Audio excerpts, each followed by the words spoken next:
শিবধাম এ কেন অ্যাপয়েন্টমেন্ট দেওয়া হয়? অ্যাপয়েন্টমেন্ট কেন দেওয়া হয়?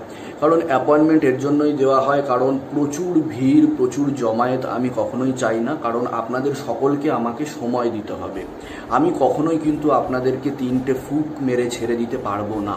তার কারণ আপনাদের সমস্যা আমাকে শুনতে হবে, তার গভীরে প্রবেশ করতে হবে এবং তার শিকড় থেকে তাকে টেনে উপড়ে তুলতে হবে এবং তার সমাধান সঠিকভাবে, সঠিক পদ্ধতিতে কিন্তু আমাকে অবশ্যই করতে হবে। তো আমি শুধু এইটুকুই চাইছি যে আপনাদের কাছ থেকে কিছু সময় চাইছি। আর আমি যেভাবে এগিয়ে নিয়ে যাব কার্য, আমি জানি আপনারা সকলে আমার সাথে আছেন এবং আমি বিশেষভাবে আমি এবং ভূত মুক্তি কেন্দ্র শিবধাম সকল দেবদেবী, আমার বাবা স্বয়ং মহাদেব, সাবিরে পাক মখদুম আলী আর বজরংবলী অবশ্যই আপনাদের সাথে ছিলেন, কালী মাতা অবশ্যই আপনাদের সাথে ছিলেন, আছেন, থাকবেন। তো আপনাদের সকল যে সমস্ত ভক্তরা ভূত মুক্তি কেন্দ্র শিবধামকে স্মরণ করেন তাদের উপর কিন্তু অনেক আশীর্বাদ রয়েছে, ছিল, থাকবে।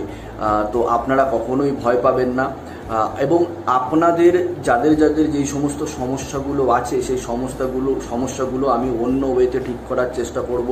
আপাতত আমি একটা আপনাদেরকে মন্ত্র দিতে চলেছি, যেই মন্ত্রটা কিন্তু শুধুমাত্র যাদের অশুভ শক্তি আছে বাড়িতে, প্রেত দ্বারা যারা জর্জরিত, যাদেরকে প্রেতে ধরে আছে এবং তন্ত্রমন্ত্র দ্বারা পাঠানো হয়েছে, তাদের উদ্দেশ্যে আমি বলছি। এই মন্ত্রটা কিন্তু তাদের জন্যই আমি তুলেছি এবং তা হচ্ছে ঈশ্বরের সিদ্ধান্ত, তা মহাদেবের সিদ্ধান্ত, তা সাবিরে পাক মখদুম আলীর সিদ্ধান্ত, তা ভূত মুক্তি কেন্দ্র শিবধামের সিদ্ধান্তে এই মন্ত্রটাকে আপনাদেরকে আমি দিতে চলেছি।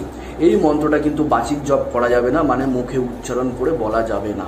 এটা মানসিক জপ করতে হবে, মনে মনে আপনাকে জপ করতে হবে এবং ক্রমাগত যখন আপনি ধ্যান লাগাবেন তখন ভূত মুক্তি কেন্দ্র শিবধামের যারা যারা ভিডিও দেখেছেন বা ধামে এসেছেন তারা কিন্তু ভূত মুক্তি কেন্দ্র শিবধামকে স্মরণ করবেন, স্মরণ করে কিন্তু এই জপটা চালাবেন। যদি আপনি একটা আসন পাতেন এবং পদ্মাসন বা সুখাসনে যদি আপনি বসেন, বসে যদি স্থির মনে ধীর মনে যদি আপনি এটাকে করেন, অবশ্যই কিন্তু আমার ধাম থেকে দুধ গিয়ে আপনাকে ঝাড়া লাগিয়ে আসবে এবং আমার এখান থেকে শক্তি, মানে আমার ধামের ভূত মুক্তি কেন্দ্র শিবধাম যেটা আপনাদের সকলের ধাম, সেখান থেকে শক্তি যাবে এবং আপনাদের কোনো অনিষ্ট হতে দেবে না।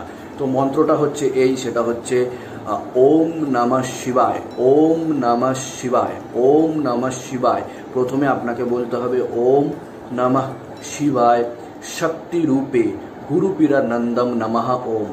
আমি আরেকবার বলছি ওম নমঃ শিবায় শক্তি রূপে